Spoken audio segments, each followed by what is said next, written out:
Баршаңызға сәлем достар. Видеоны соңына дейін көріп, менің апта сайын шығатын видеоларымды жоғалтпамас үшін алдымен тіркеле кетіңіз және видеоны көрмей тұрып лайк қалдырып кетіңіз. Мен сіздермен бүгін дайын лагман кеспесімен үй жағдайында лагман дайындау әдісімен бөліскім келіп тұр. Бұл рецептпен өте сәтті шығады, сондықтан дайындап көріңіз. Әсіресе дәмдеуіштермен дәмі өте керемет болып шығады.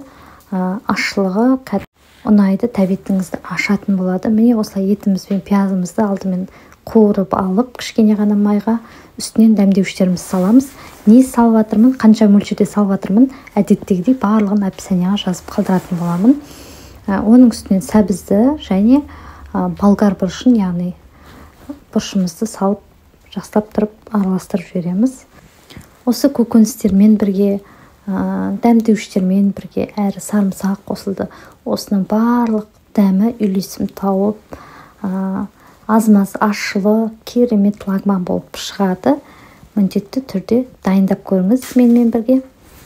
10 минуттай, 15 минуттай қуырылып, өз сөліне боққаннан кейін үстінен қайнап тұрған суымызды құйып, еті піскенше жарты сағаттай бұқтырып пісіретін боламыз. Міне өз сөліне сәл қуырылған кезде осылай сөлі шығып, өте керемет қанық түске боялып, керемет иістері шығып пісе бастайды. Жарты сағат шамасында еті піскеннен кейін үстінен картопымызды салып, тағы да 5-7 минутқа қайнатып аламыз.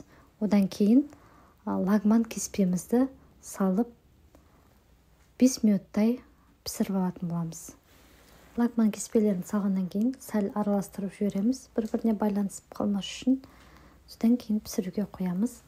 Дәмдеуіштері менде чили бұрышы болды, зира, тұз және сарымсақ және сәл қара бұрыш салдым. Қара бұрышты көп салмаған жақсы.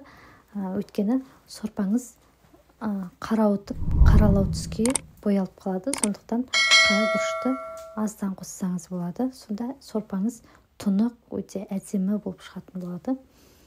Міне осылай дастарханға үстінен көк жуамен немесе укроп сеуіп, сәндеп дастарханға берсеңіз болады. Тәбетіңіз ашылсын, ас болсын.